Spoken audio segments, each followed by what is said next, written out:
27 mars 1932.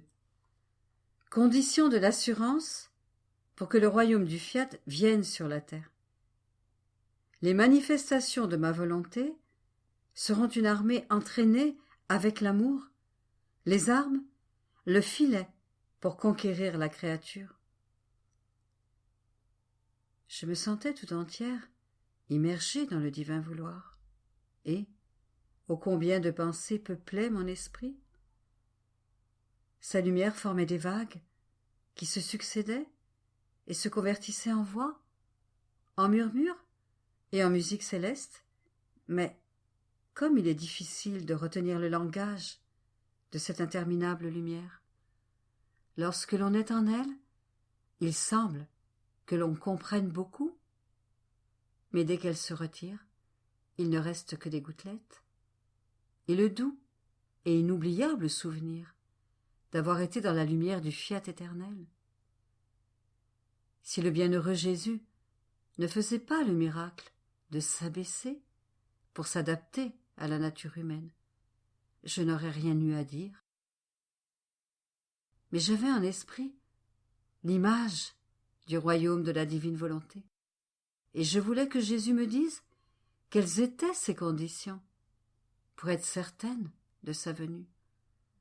Et mon céleste maître visita sa petite nouveau-née de son vouloir, et il me dit : « Ma bienheureuse fille, les conditions absolues, nécessaires et de la plus haute importance qui forment la vie et la nourriture pour assurer le royaume de ma divine volonté sont de demander de la créature les degrés et la continuité d'un long sacrifice.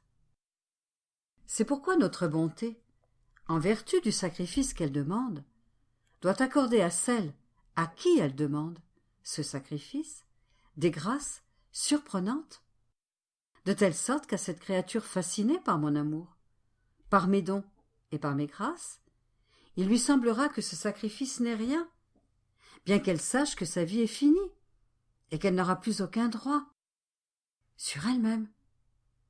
Tous les droits appartiendront à celui qui lui demande ce sacrifice. Si elle ne connaissait pas toute l'intensité du sacrifice qu'elle accepte, il n'aurait pas toute sa valeur, parce que plus elle connaît la grandeur et le poids du sacrifice, plus il acquiert du prix.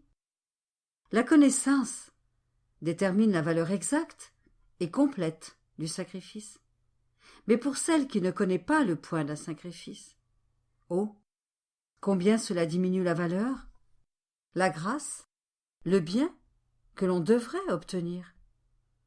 Et notre amour reste blessé. Notre pouvoir se sent impuissant devant une créature à qui nous demandons de grands sacrifices, lui faisant connaître le poids auquel elle devrait se soumettre, et qui accepte tout uniquement par amour pour nous, et afin d'accomplir notre volonté. Le sacrifice prolongé entraîne la continuité de la prière, et, oh, comme nos oreilles restent attentives, notre regard ravi, en voyant que sous le feu du sacrifice que nous demandons, elle prie. Et que demande-t-elle ? Ce que nous voulons, que notre volonté soit faite, sur la terre comme au ciel. Ah, si elle le pouvait, elle mettrait sans dessus dessous la terre et le ciel. Elle voudrait tout avoir en son pouvoir, afin de faire en sorte que tous demandent ce qu'elle veut, pour que son sacrifice atteigne son but et apporte les fruits voulus par Dieu. Notre bonté paternelle est telle qu'il nous est impossible de ne pas accorder la demande d'un long sacrifice et d'une prière continue. Telles sont les conditions de la part des créatures. Et c'est ce que nous avons fait avec toi. Et nous voulons que tu le saches. Parce que nous ne donnons pas ces choses à des aveugles, qui, à cause de leur cécité, ne connaissent pas les biens, et on ne les leur donne pas, et moins encore aux muets, car, dans leur mutisme, ils n'ont pas les mots pour manifester nos vérités et nos grâces. La première chose que nous donnons est la connaissance de ce que nous voulons faire avec elles. et nous donnons et nous faisons alors ce que nous avons disposé. On peut appeler connaissance le commencement, le vide, la semence où placer le sacrifice, nos choses, et où faire naître la belle prière qui nous affaiblit, nous lie avec des chaînes, des liens inséparables, et fait que nous nous rendons à ce qu'elle veut. Plus encore, notre volonté est en vie et travail, qui donne vie à tous et à toutes choses, afin de venir régner sur la terre, exige, de la part de la famille humaine, la vie d'une créature à sa disposition, et que, sans s'y opposer, cette créature reste sous l'autorité de sa divine volonté, qui pourra faire de cette vie ce qu'elle veut. De la part des créatures, cela lui servira de lieu et de condition pour assurer son royaume. Viennent ensuite les conditions de la part de Dieu. Mais à qui peut-il les poser, sinon à la créature à qui il a demandé les sacrifices? De sorte que ce long temps de manifestation de nombreuses vérités sur ma divine volonté, tout le temps passé à parler de son royaume et du bien qu'il veut et devrait faire, sa longue souffrance d'environ 6000 ans depuis qu'il veut régner et que les créatures l'ont rejeté, les nombreuses promesses de bien qu'il veut leur donner, de bonheur et de joie si elles le laissent régner, tout cela n'était que des assurances que j'ai données à la créature de ce royaume de mon fiat. Et ces assurances étaient faites et scellées dans cette chose très sacrée et très précieuse qui se trouve dans le centre de feu de ton sacrifice, voulu par nous. Je peux dire que je ne me lasse jamais de donner des assurances. Tu pourrais dire que je reviens toujours avec de nouvelles manières, de nouvelles vérités, de nouvelles formes et des images surprenantes sur ma divine volonté. Je n'en aurais jamais dit autant si je n'avais été certain que mon royaume pouvait avoir son règne sur la terre. C'est pourquoi il est pratiquement impossible que mon discours prolongé et un sacrifice aussi continuel de ta part ne produisent pas les fruits tant attendus de la part de Dieu et de la part des créatures. Par conséquent, continue ton envol dans ce fiat qui a le pouvoir de se faire un chemin, d'abattre toutes les difficultés, et qui peut, par la force de l'amour, former ses amis les plus fidèles et ses défenseurs contre ses plus impitoyables ennemis.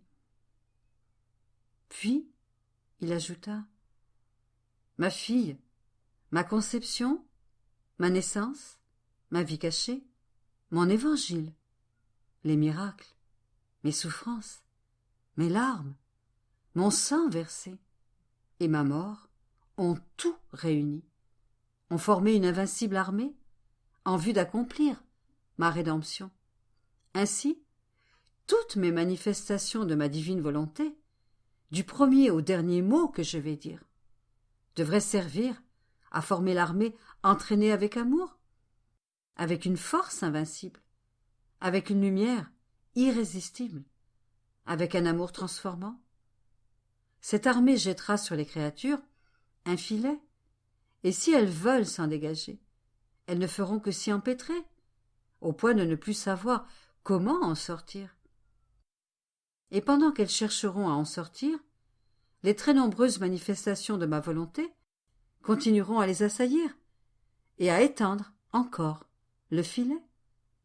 Se voyant alors tout empêtrée, la créature prendra plaisir à toutes les beautés de la vérité, et elle se sentira heureuse d'avoir trébuché dans le filet de mes vérités manifestées. Ces vérités formeront ainsi l'accomplissement du royaume de ma divine volonté. Chaque manifestation de ma volonté est ainsi une arme qui devrait servir à l'accomplissement d'un royaume si saint. Si je l'ai manifesté et que tu n'en parles pas, tu le priveras des armes nécessaires. Par conséquent, sois attentive. Tu dois de plus savoir que toute parole qui sort de la sagesse incréée contient vie, substance, œuvre et enseignement, de sorte que chaque vérité manifestée sur notre divine volonté aura dans notre royaume sa propre fonction. Bien des vérités serviront à former et à faire croître la vie de la divine volonté dans la créature. D'autres auront pour tâche de la nourrir. D'autres seront chargés de la défendre, en formant une armée autour de la créature, si bien que nul ne pourra la toucher. Tu vois par conséquent la nécessité de mon discours continuel et des nombreuses vérités que j'ai manifestées. C'est un royaume que je devais former et qu'on ne peut constituer avec quelques paroles, quelques actes et quelques fonctions. Il en faut un grand nombre, et chacune de mes vérités a la vertu d'occuper une fonction afin de maintenir un ordre parfait, une paix éternelle. Ce sera un écho du ciel, et les créatures baigneront dans une mer de grâce et de bonheur, sous un soleil sans nuages. Le ciel sera toujours serein. Mes vérités sur ma divine volonté seront les seules lois qui régneront. Car les créatures qui entreront pour vivre sous les lois de ce royaume, non d'oppression, mais d'amour, des lois qui se feront doucement aimer, parce que les créatures trouveront en elles la force, l'harmonie, le bonheur et l'abondance de tous les biens. Par conséquent, courage, et va toujours de l'avant dans ma divine volonté. 2 avril 1932. Comment la puissance divine mettra un terme aux maux de l'homme et lui dira « Ici, c'est assez ». Comment notre Seigneur démontre par des faits qu'il veut donner le royaume de sa volonté. Je retourne toujours dans le saint divin vouloir et ne peux faire autrement, car, étant la vie, c'est toujours la vie, le souffle, le mouvement et la chaleur que l'on sent.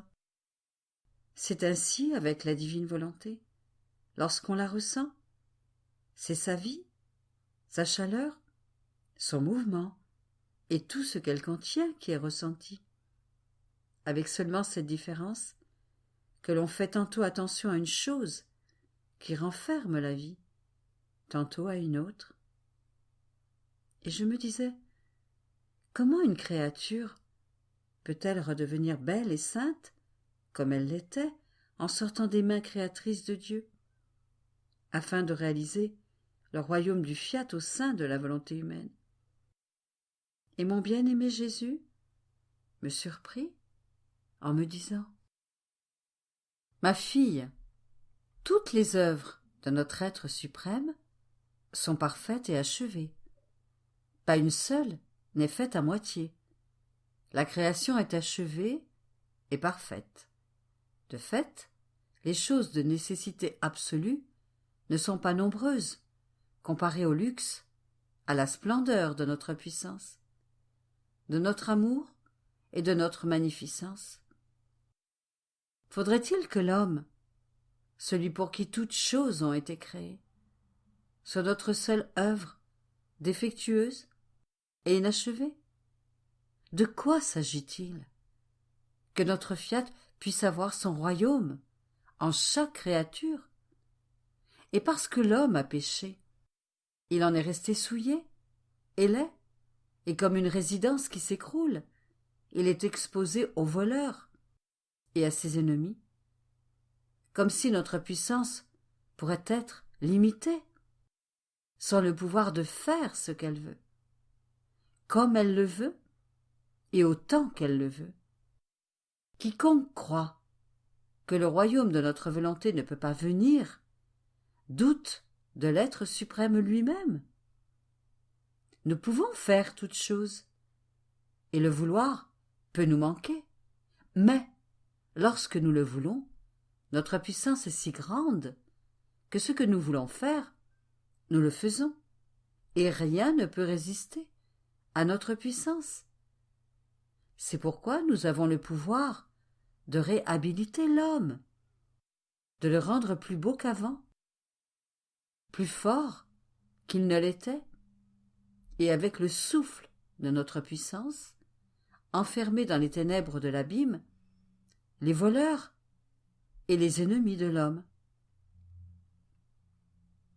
Si bien que l'homme, si loin qu'il soit parti de notre divine volonté, n'a pas cessé d'être notre œuvre, et bien qu'il soit désordonné, notre puissance, qui veut autour d'elle une œuvre accomplie et parfaite, mettra une limite au désordre de l'homme, à ses faiblesses, et elle lui dira, avec son empire, « Là, ça suffit, rentre dans l'ordre, reprends ta place d'honneur, comme œuvre digne de ton Créateur. » Ce sont des prodiges de notre omnipotence que notre volonté va opérer, et contre lesquels l'homme n'aura pas la force de résister, mais sans y être forcé, spontanément séduit et attiré par une force suprême, par un invincible amour.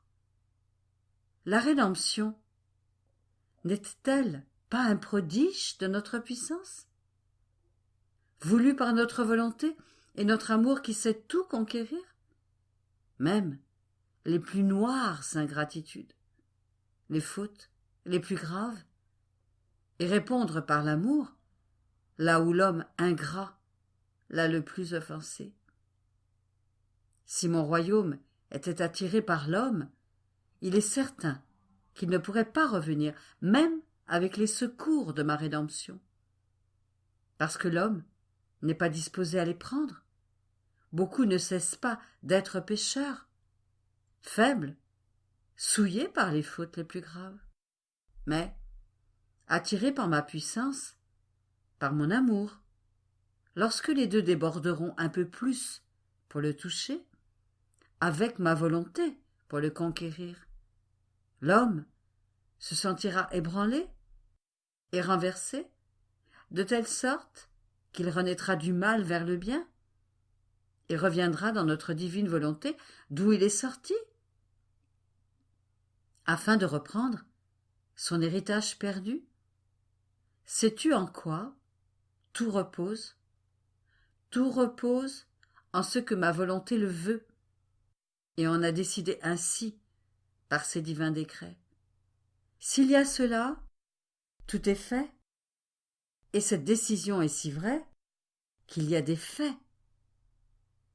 Tu dois savoir que lorsque je suis venu sur terre comme Rédempteur, ma sainte humanité contenait en même temps tous les actes de ma volonté, comme dépôt à donner à la créature. Je n'avais pas de besoin, parce que j'étais la divine volonté elle-même. Mon humanité a alors agi en mère, très tendre, en enfermant en elle-même autant de naissances de ma volonté que d'actes qu'elle a accomplis, afin de leur donner le jour et la naissance dans les actes des créatures, pour former dans leurs actes le royaume des actes de mon fiat. C'est pourquoi mon fiat reste là, comme une mère, attendant avec un amour qui le mette au supplice de donner le jour à ses naissances divines. L'autre fait est que j'ai moi-même enseigné le Pater Noster, afin que tous puissent prier pour que mon règne arrive et que ma volonté soit faite sur la terre comme au ciel. Si mon règne ne devait pas venir, il aurait été inutile d'enseigner cette prière. Je ne sais pas faire des choses inutiles. De plus, toutes ces vérités manifestées sur ma divine volonté ne disent-elles pas clairement que ce royaume viendra sur la terre, non par l'œuvre des hommes, mais par celle de notre omnipotence? Tout est possible lorsque nous le voulons. Nous facilitons autant les petites choses que les grandes, parce que toute la vertu et la puissance sont dans notre acte, et non dans le bien que reçoit l'acte de notre puissance. En fait, lorsque j'étais sur terre, comme ma puissance, courait dans tous mes actes. Le toucher de mes mains devenait puissance, comme l'empire de ma voix, etc. Et c'est avec la même facilité que je rappelais à la vie une jeune fille morte depuis quelques heures, et Lazare, mort depuis 4 jours, lui dont le corps dégageait déjà une pueur insupportable. J'ai commandé qu'on lui enlève les bandages, et je l'ai appelé avec l'empire de ma voix. Lazare, sors de là. À l'appel de ma voix, Lazare est ressuscité. La corruption a disparu avec la puanteur. Et il est revenu à la vie, comme s'il n'était pas mort. Véritable exemple de la façon dont ma puissance peut faire renaître le royaume de mon fiat parmi les créatures. Voilà un exemple palpable et certain de ma puissance. Que malgré le fait que l'homme soit corrompu, que la puanteur de ses fautes l'infecte plus qu'un cadavre, et qu'il peut être appelé un malheureux couvert de bandages, qui a besoin de l'empire divin pour le dégager des bandages de ses passions.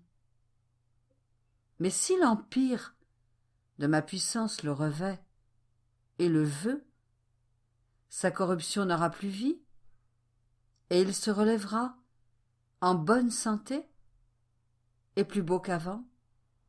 Par conséquent, on peut tout au plus douter que ma divine volonté ne le veuille pas, parce que les hommes pourraient ne pas mériter un si grand bien. Mais douter que ma puissance pourrait ne pas pouvoir le faire, cela, jamais. 9 avril 1932. Comment Jésus façonne la création pour la faire renaître à la vie nouvelle de sa vérité. Comment Jésus peut seul manifester tant de vérité sur la divine volonté, parce qu'il en possède la source. Mon abandon dans le divin vouloir continue, et je me sens comme une petite enfant nourrie à petites gorgées de cette nourriture céleste, qui produit dans mon âme force et lumière et une indescriptible suavité, et chaque vérité que mon bien-aimé Jésus manifeste à sa petite nouveau-née est une scène des plus touchantes et des plus belles qu'il place dans mon esprit, comme porteur de béatitude de la céleste patrie. Je me sentais ainsi immergé dans un grand nombre de vérités du fiat suprême, et mon aimable Jésus, rendant visite à sa petite enfant, me dit « Ma petite fille de mon vouloir, tu dois savoir que si notre être suprême donnait à la créature le ciel tout entier, le soleil, la terre et la mer, il ne donnerait pas autant que lorsqu'il lui communique les vérités sur la divine volonté, parce que toutes les autres choses resteraient à l'extérieur de la créature, tandis que les vérités pénètrent les fibres les plus intimes de son être. Et je façonne le cœur, les affections et les désirs, l'intellect, la mémoire et la volonté, pour les transformer tous en vie de vérité. Et en les façonnant, je répète les prodiges de la création de l'homme. Et avec le toucher de mes mains, je détruis les germes du mal, et je fais renaître la semence d'une vie nouvelle. La créature sent mon toucher, et en la façonnant, la vie nouvelle que je lui rends, tandis que le ciel, le soleil et la mer n'ont pas la vertu transformante de former pour la créature un ciel, un soleil et une mer. Tout le bien se réduit à ce qui est extérieur, et rien de plus. Tu vois par conséquent tous les biens que tu renfermes par toutes ces vérités qui te sont manifestées. Par conséquent, sois attentive pour correspondre à un bien si grand. Après quoi, Je continuais à penser à toutes ces vérités sur la divine volonté. Combien de joie, combien de divines transformations. Elles ont véritablement été les révélatrices de l'être suprême. Je n'aurais jamais connu mon Créateur, mon Père céleste, si les saintes vérités n'avaient été comme des messagères qui m'apportent tant de merveilleuses nouvelles sur leur adorable majesté. Et alors que tant de vérités peuplaient mon esprit, un doute surgit en moi. Est-ce vraiment Jésus qui m'a manifesté tant de vérités? Ou est-ce l'ennemi ou ma fantaisie?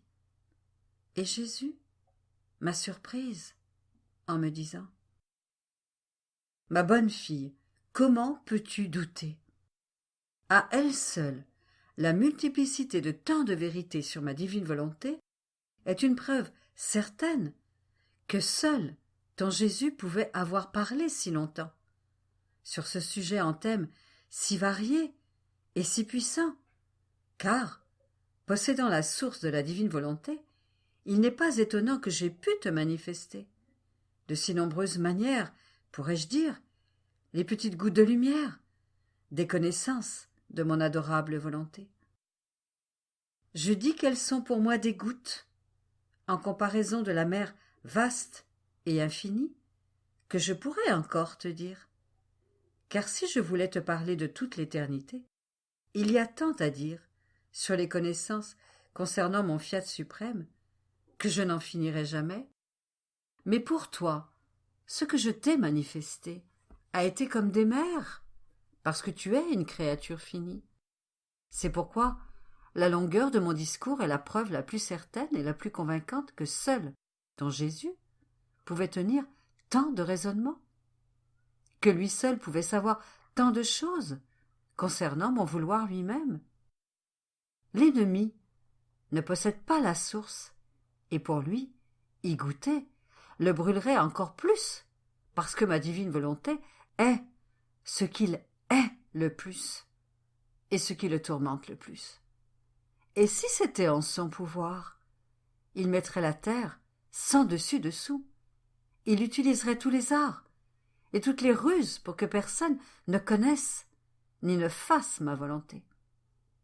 Ce serait moins encore ta fantaisie, si limitée et si petite.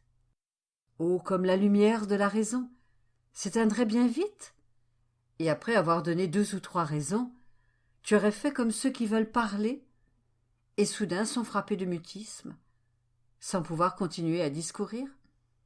Et confuse, tu aurais été réduite au silence.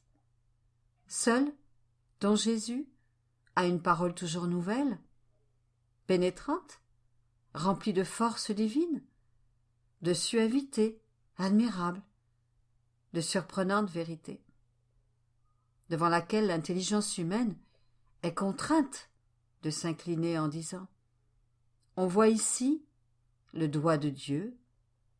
Par conséquent, reconnais un tel bien, et que ton centre, en toute chose, soit ma seule volonté. » 13 avril 1932. La nature humaine qui se laisse dominer par la divine volonté, champ de son action et terre en fleurs. Comment la divine volonté possède l'inséparabilité?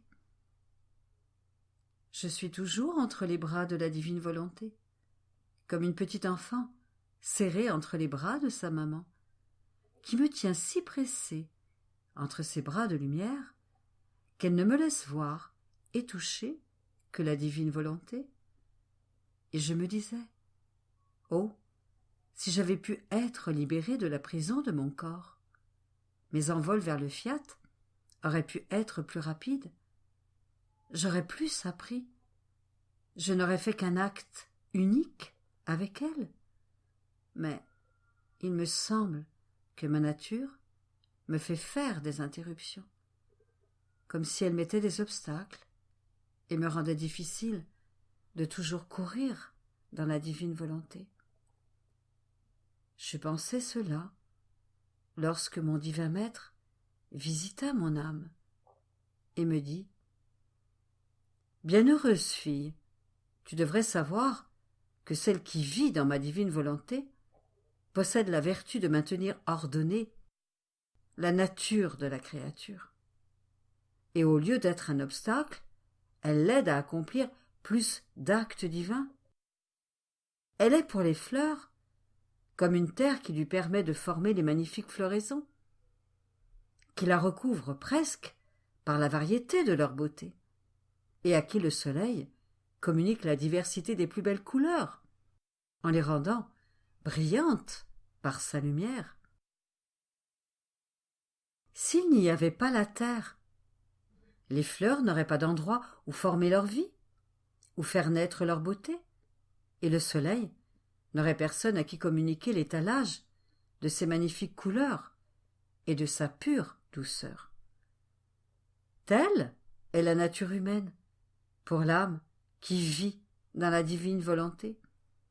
Elle est une terre fertile et pure, qui offre un champ d'action pour que se forment non seulement les magnifiques floraisons, mais pour faire émerger autant de soleil que d'actes accomplis.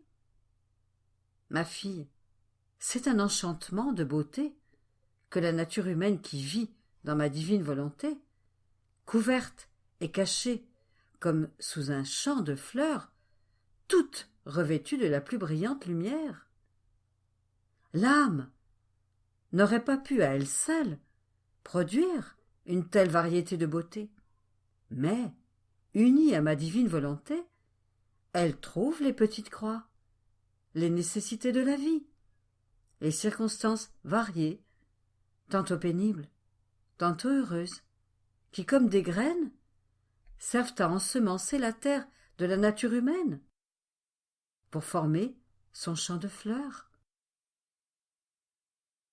L'âme n'a pas de terre, et ne pourrait produire une floraison.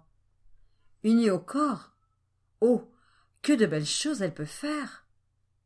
Plus encore, cette nature humaine a été formée par moi. Je l'ai modelée morceau par morceau, en lui donnant la plus belle forme.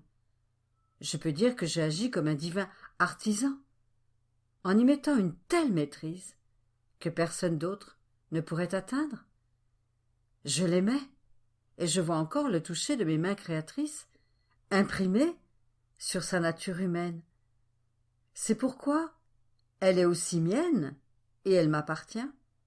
Tout est en parfait accord. Nature, âme, volonté humaine et divine. Lorsque la nature humaine se prête ainsi à devenir terre, la volonté humaine est dans l'acte de recevoir la vie de la divine volonté dans ses actes. Elle se laisse dominer en tout, et elle ne connaît rien d'autre que ma volonté comme vie, actrice, porteuse et préservatrice de toutes choses.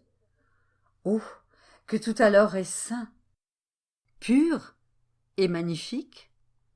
Mon fiat est au-dessus d'elle, avec son pinceau de lumière pour la perfectionner, la diviniser, la spiritualiser.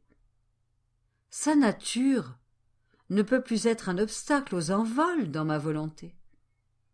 Tout au plus, peut-elle être pour toi un obstacle à ton vouloir, auquel tu dois ne jamais donner vie, afin que dans ta terre il n'y ait pas de peur. Car, si elle est présente, ta terre reçoit et donne ce qu'elle a reçu. En vérité, ta terre donne encore plus, et change les semences en fleurs, en plantes et en fruits. Sinon elle demeure dans son silence, et reste une terre stérile. Je remerciais Jésus pour sa belle leçon, et j'étais toute heureuse de savoir que ma nature humaine ne pouvait pas me faire mal. Au contraire, elle pouvait m'aider à faire grandir la vie de la divine volonté dans mon âme. Et je continuai mes rondes, mes envols dans ces actes, et mon doux Jésus ajouta : Ma fille, ma divine volonté possède l'inséparabilité de tous ses actes et effets. autant lorsqu'elle travaille seule, en dedans, comme en dehors d'elle-même, que si elle travaille dans la créature. Ou encore, lorsque la créature travaille en elle, ou afin d'exécuter ce que veut ma divine volonté. De cette façon, ma volonté produit de ce qui est à elle et le retient, comme faisant partie de ses actes et de ses propriétés, inséparables d'elle-même. Si la créature vit dans ma divine volonté, ses actes deviennent une propriété commune à l'une et à l'autre. Si la créature fait des sorties, elle perd ses premiers droits sur ceux qui avaient été faits dans notre maison. Puis, la substance, la vie de l'acte, la sainteté, la beauté, les prérogatives nécessaires pour pouvoir donner un de nos actes produits par notre divin vouloir. La créature n'a rien fait d'autre qu'aider et concourir avec sa volonté pour travailler avec la nôtre. Mais, de substance, il n'y a rien qui vienne d'elle. C'est pourquoi, en persistant à vivre dans notre vouloir, elle maîtrise avec elle. Si elle en sort, c'est avec justice qu'elle ne touche rien. Mais si elle revient, elle acquiert de nouveau le droit de maîtrise. Mais il y a une grande différence entre celle qui vit dans ma divine volonté et travaille avec elle, et celle qui, sans vivre dans ma divine volonté, accomplit un acte dans les circonstances voulues par mon fiat. Cette dernière prend dans son acte ma volonté limitée, et l'acte accompli reste ce qu'il est, sans continuer son action. Et bien que ces actes soient eux aussi inséparables de ma volonté, on voit cependant que ces actes n'ont pas agi continuellement. C'est en étant limités qu'ils ont pris ma divine volonté, et c'est limité qu'ils demeurent. Par contre, celle qui vit et travaille dans ma volonté acquiert l'acte incessant de travail continuel. Ces actes seront toujours des agents dans mon fiat et ne perdront jamais l'attitude. L'œuvre de mon vouloir ne cessant jamais, ces actes deviennent ceux de la créature. C'est pourquoi je te veux toujours dans mon fiat. Si tu veux le prendre, non de façon limitée et par gouttes, mais comme une mer, afin d'en être si rempli que tu ne verras et ne toucheras rien d'autre que ma divine volonté.